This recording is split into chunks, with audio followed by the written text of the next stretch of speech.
Hello viewers, welcome to filmi craft. நான் உங்கள் அருண்.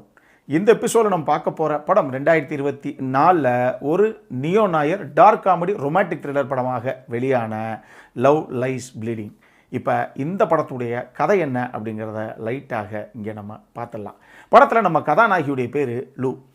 இவங்க பேசிக்காக ஒரு ஜிம்மில் ஒரு இன்சார்ஜ் மாதிரி, ஒரு மேனேஜர் மாதிரி இருக்கக்கூடிய ஒரு நபர். இவங்களுக்கு ஒரு அழகான குடும்பம் இருந்தது, அதாவது அப்பா அம்மா அக்கா அப்படின்னு. இதில் இவங்க அப்பா இருக்காப்லையே அந்த ஆள் ஒரு கிரிமினல் உள்ள, அந்த ஆள் பண்ணாத கிரிமினல் ஆக்டிவிட்டீஸே கிடையாது. இதனால் இவங்க அப்பா மேலே பெரிய மரியாதை அப்படிங்கிறதே இந்த பொண்ணுக்கு கிடையாது. அதை விட முக்கியமாக இந்த பொண்ணுக்கு அம்மா அப்படின்னா பிடிக்கும். அந்த அம்மா திடீர்னு ஒரு நாள் காணாமல் போயிடுச்சு. அதுக்கப்புறம் வரவே இல்லை நம்ம கதாநாயகியுடைய வாழ்க்கைக்குள்ளேயே. அதனாலேயே எங்கள் அம்மா நல்லா தான் இருந்துச்சு, இந்த பயவுல தான் ஏதோ பண்ணிட்டான், இவன் தான் எங்கேயோ வெட்டி போச்சு விட்டான் அப்படிங்கிற ஒரு கோபம் அப்பா மேலே. அதனால போடா வாடாங்கிற பேச்சு தான் அப்பாவை கண்டாலே அந்த அளவுக்கு காண்டு அவர் மேலே. ஒரே ஒரு அக்கா மட்டும்தான் பெத் அப்படின்னு. அந்த அம்மாவை ஜே அப்படின்னு சொல்லி ஒரு போலீஸ் இன்ஃபார்மெண்ட்டு அந்த ஆளுக்கு தான் வந்து கல்யாணம் பண்ணி கொடுத்துருக்காங்க. ஆனால் அந்த ஜே இருக்காப்புலையே அந்த ஆள் ஒரு ஒன்றா நம்பர் சைக்கோ. வீட்டில் அரிசி வேகலை அப்படின்னா கூட அந்த ஆள் பொண்டாட்டியை தான் போட்டு அடிக்கிறது வழக்கம். அதனால அந்த ஆள் மேலேயும் மிகப்பெரிய காண்டு நம்ம கதாநாயகிக்கு இருக்குது. இவங்க பேசிக்காகவே ஒரு ஓரின சேர்க்கையாளர். அதனாலேயே டெய்ஸி அப்படின்னு சொல்லி ஒரு பொண்ணு, அந்த பொண்ணுக்கு நம்ம கதாநாயகி மேலே மிகப்பெரிய ஈர்ப்பு. அதனால் அப்பப்போ வந்து கதாநாயகி வீட்டில் தங்கிக்கிட்டும் போகுது. இப்போ இவங்க அந்த ஜிம்முக்கு வந்து ஒரு இன்சார்ஜ் மாதிரி, மேனேஜர் மாதிரி இருக்காங்க இல்லையா, அந்த ஜிம்மில் ஜாக்கி அப்படின்னு சொல்லி ஒரு பாடி பில்டர் ஒரு பொண்ணு. அந்த பொண்ணு திடீர்னு அங்கே வந்து ஜாயின் பண்ணுறா. அந்த பொண்ணு கூடிய சீக்கிரம் ஒரு பாடி பில்டிங் சாம்பியன்ஷிப் ஒன்று நடக்க போகுது. அதில் நான் எப்படி இருந்தாலும் டைட்டில் வின் பண்ணணும் அப்படிங்கிறதுக்காக பயங்கர ஹார்டாக ஒர்க் அவுட் பண்ணிக்கிட்டு இருக்கு அந்த ஜிம்மில். என்னவோ அந்த பொண்ணை பார்த்த உடனே கதாநாயகிக்கு பிடிச்சி போச்சு. ஏன்னா யாருமே இல்லாமல் தனியாக இருக்கக்கூடிய ஒரு பொண்ணு. அதனாலேயே நமக்கும் ஒரு வேலும் கிடையாது, பாவம் அந்த பிள்ளைக்கு யாரும் கிடையாது அப்படிங்கிற மாதிரி ஒரு பெரிய சாஃப்ட் கார்னரு. அதே நேரத்தில் உடம்பு என்ன பீஸ் பீஸாக வச்சுருக்கு அந்த பொண்ணு அப்படிங்கிற மாதிரி ஒரு நினப்பு நம்ம கதாநாயகிக்கு. இப்போ இவங்க அந்த ஜாக்கி அப்ரோச் பண்ணி, நான் ஒரு சில மருந்துகள்லாம் கொடுக்குறேன், இதெல்லாம் சாப்பிட்டீங்கன்னா இன்னும் உடம்பு வேறு லெவலுக்கு ஏற்றலாம், வேறு லெவலில் நீங்கள் டைட்டில் வின் பண்ணலாம் அப்படின்னு சொல்லி கதாநாயகி அந்த பொண்ணுக்கு ஹெல்ப் பண்ண. அந்த பொண்ணு தான் யாரும் கிடையாது.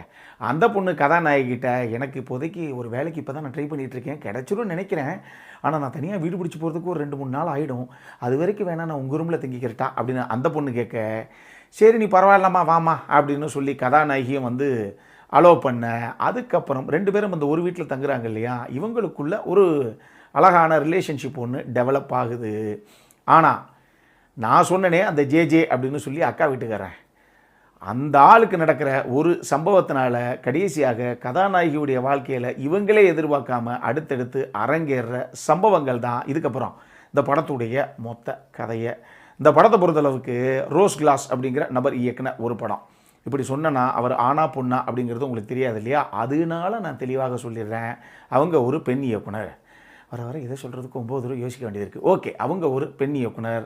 இந்த படத்தை ஒரு அமெரிக்கன் க்ரைம் ட்ராமா எப்படி இருக்குமோ அதே மாதிரி அந்த டெம்ப்ளேட்டில் தான் அவங்க ப்ரெசென்ட் பண்ணியிருக்காங்க. இந்த படத்தை பொறுத்தளவுக்கு கதாநாயகி யார், அவங்க வந்து எந்த மாதிரி தனியாக ஒரு லைஃப்பை வந்து லீட் பண்ணிகிட்டு இருக்காங்க. இவங்களுடைய லைஃபுக்குள்ளே வரக்கூடிய திடீர்னு ஒரு பொண்ணு, அந்த பொண்ணு மேலே இவங்களுக்கு ஏற்படுற ஒரு ஈர்ப்பு, அதனால் இவங்களுக்குள்ள அழகாக கிரியேட் ஆகக்கூடிய அந்த டெவலப் ஆகக்கூடிய ஒரு ரிலேஷன்ஷிப்பு. இந்த ரிலேஷன்ஷிப்புக்கு நடுவில் ஒரு சின்ன பஞ்சாயத்து அப்படின்னு வரும்போது அதுக்கப்புறம் கதாநாயகி எப்படி ஹேண்டில் பண்ணுறாங்கங்கிற மாதிரி ஒரு துணியில் இந்த கதைக்களத்தை அவங்க ஹேண்டில் பண்ணியிருக்காங்க. இதில் முக்கியமான விஷயமே என்ன அப்படின்னா, கதாநாயகியாக கிறிஸ்டன் ஸ்டீவர்ட் தான் வந்து பண்ணியிருக்காங்க. நல்ல ஒரு பெர்ஃபார்மன்ஸ். இது எக்ஸ்ட்ராடினரி பெர்ஃபார்மன்ஸ் அப்படின்னு நான் சொல்ல மாட்டேன், இதை தாண்டியெல்லாம் நல்ல பெர்ஃபார்மன்ஸ் இருந்திருக்கு அவங்கக்கிட்ட. இந்த கதைக்கு அந்த கதாபாத்திரத்துக்கு என்ன தேவையோ அதை நேர்த்தியாக அவங்க கொடுத்துருக்காங்க. அதுவும் இந்த கதாபாத்திரத்தை உங்களுடைய பர்சனல் லைஃபோட பெருசாக ரிலேட் பண்ணிக்க முடியும் அப்படின்னு நான் நம்புகிறேன். ஏன்னா கிறிஸ்டன் ஸ்டீவர்ட் எந்த மாதிரி ஆள் அப்படிங்கிறது உங்களுக்கு தெரிஞ்சது அப்படின்னா நான் சொல்கிறது உங்களுக்கு புரியும். அதனால் ரொம்ப நீட்டாகவே பண்ணியிருக்காங்க அவங்க. அதே மாதிரி அந்த ஜாக்கி அப்படிங்கிற அந்த கதாபாத்திரத்தை கேட்டி ஓப்ரைன் அப்படிங்கிற ஒரு ஆர்டிஸ்ட் பண்ணியிருக்காங்க. அவங்களும் அந்த கதாபாத்திரத்தை நேர்த்தியாகவே பண்ணியிருக்காங்க அப்படின்னு சொல்லலாம். ஆனால் அந்த பொண்ணுக்கு உடம்பு பயங்கரமாக இருக்குப்பா. அந்த பொண்ணு பயங்கரமாக ஒர்க் அவுட் பண்ணி வேறு லெவலில் கொண்டு வந்துருக்குது போல் தெரியுது. ஸோ இவங்க 2 பேர் தான் முக்கியமான கதாபாத்திரங்கள். 2 பேரும் சூப்பராகவே பண்ணியிருந்தாங்க.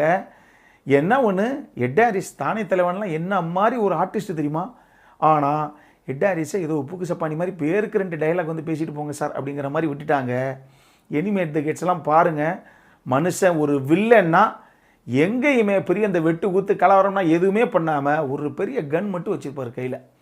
அந்த கன்னை வச்சுக்கிட்டு ஒரு மனுஷன் ஏங்க இவனை எப்படி நீங்கள் தோக்கடிக்க முடியும், ஒரு வில்லன்னா இதுக்கு மேலே எவங்க எழுதுவான் அப்படிங்கிற மாதிரி ஒரு வில்லன் கதாபாத்திரம். எட் ஹாரிஸும் சரி ஜூட்லாவும் சரி வேறு லெவலில் பூந்து விளையாடிருப்பாங்க அந்த படத்தில். நீங்கள் பாருங்கள், உங்களுக்கு தெரியும். இது எல்லாம் தாண்டி இந்த கதைக்கு அந்த கதைக்கும் பெருசாக சம்மந்தம் இருக்குது அப்படின்னு சொல்ல முடியலைன்னா கூட எனக்கு இந்த படம் பார்க்கும்போது 2014 தானே தலைவன் பார்க் சான் வூக்குடைய இயக்கத்தில் வெளியான த ஹேண்ட்மெய்டன் படம் தான் ஞாபகம் வந்தது. என்னவோ இது பார்க்கும்போது அது ஞாபகம் வந்தது. நீங்கள் அந்த படம் பார்த்துருந்தீங்க அப்படின்னா இந்த படம் பார்க்கும்போது நிச்சயமாக அங்கங்கே லைட்டாக அந்த மைண்டுக்குள்ளே அந்த படம் வர்றதுக்கான வாய்ப்புகள் இருக்குது. ஆனால் இதெல்லாம் என்ன படம், ஹேண்ட்மெய்டன்லாம் வேறு லெவல் சம்பவம். நம்மலாம் 5-6 வருஷத்துக்கு அப்பயே ஸ்டார்டிங்லேயே நம்ம ரிவ்யூ பண்ண ஒரு படம், செம்மையான ஒரு சம்பவம். அந்த படம்லாம் இது வரைக்கும் நீங்கள் பார்க்கலன்னா பார்த்தே தீருங்க. 45 நிமிஷம், முதல் 45 நிமிஷம் அதே 45 நிமிஷம் அப்படியே 2வது தடவை ரிப்பீட் ஆகும். 3வது தடவை அதே 45 நிமிஷம் திருப்பி ரிப்பீட் பண்ணுவாங்க. 3 தடவையும் வேறுடைய பர்செப்ஷனில் நம்ம பார்க்காத காட்சிகளாக மிரட்டி எடுத்திருப்பாங்க. அட பாவிகளா, என்னன்னா இப்படி எடுத்திருக்கீங்க படத்தை அப்படின்னு யோசிக்க வச்ச ஒரு படம், மிரட்டி விட்ட ஒரு படம் த ஹேண்ட்மெய்டன். அந்த படம் தான் இந்த படம் பார்க்கும்போது எனக்கு ஞாபகத்துக்கு வந்தது. இந்த படத்தில் இன்னொரு முக்கியமான ஆஸ்பெக்ட் என்ன அப்படின்னா, கதைக்கிழமை 1989 தான் நடக்கும். அப்போ ப்ரொடக்ஷன் டிசைன் டீம் எந்த அளவுக்கு பக்காவாக வேலையை பண்ணிச்சு அப்படிங்கிறது இந்த படத்துக்கு ஒரு மிகப்பெரிய உதாரணம் நீங்கள் சொல்லலாம்.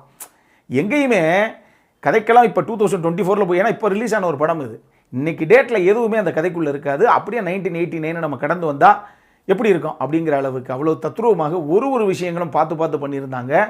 அதுவும் சூப்பராக ஒர்க் அவுட் ஆகிருந்தது இந்த படத்தில். இதுபோக டெக்னிக்கலி இந்த கதைக்கு என்ன தேவையோ எல்லாமே உள்ளே இருக்குது அப்படின்னு தான் நான் சொல்லுவேன். இந்த படத்தில் முக்கியமான விஷயம் என்ன அப்படின்னா அடல் காமெடி தான். ஏன்னா இது படத்துக்குள்ளே மேட்டர்லாம் கிடையாது, மேட்டருக்குள்ளே தான் படம். அப்படி படத்துடைய முதல் 40-50 நிமிஷம் ஒரே சீனுக்கு சீன் தான், ஒரே சம்பவம் தான். அதனால் ஃபேமிலிக்கும் இந்த படத்துக்கும் சம்பந்தமே கிடையாது. இதை மைண்டில் வச்சுக்கோங்க மக்களே. ஈவன் நான் சொன்ன த ஹேண்ட்மெய்டன் படமே அப்படி தான், சீனுக்கு சீன் தான் அந்த படம். அதனால் அப்படி எதுவும் தப்பான கால் எடுத்துடாதீங்க. இந்த படம்லாம் தனியாக நைட்டு மொபைலில் பார்க்குற மாதிரி ஒரு படம், வேறு வழி கிடையாது. இல்லை லேப்டாப்பில் நீங்களாக ஹெட்செட்டை போட்டு தனியாக தான் பார்க்கணும், அப்படி ஒரு சம்பவம். இதில் சூப்பரான மேட்ரு என்ன அப்படின்னா, இந்த படம் தமிழ் டப்பிங்கில் அவைலபிளாக இருக்குது. தமிழ் டப்பிங் நல்லா தான் பண்ணியிருக்காங்க. அதனால் பார்க்கணும் அப்படிங்கிறவங்க தாராளமாக ஒரு தடவை பார்க்கலாம். இதே மாதிரி இன்னொரு வீடியோவோட அடுத்த முறை உங்களை சந்திக்கிற வரைக்கும் இட்ஸ் அருண் சைனிங் ஆஃப்.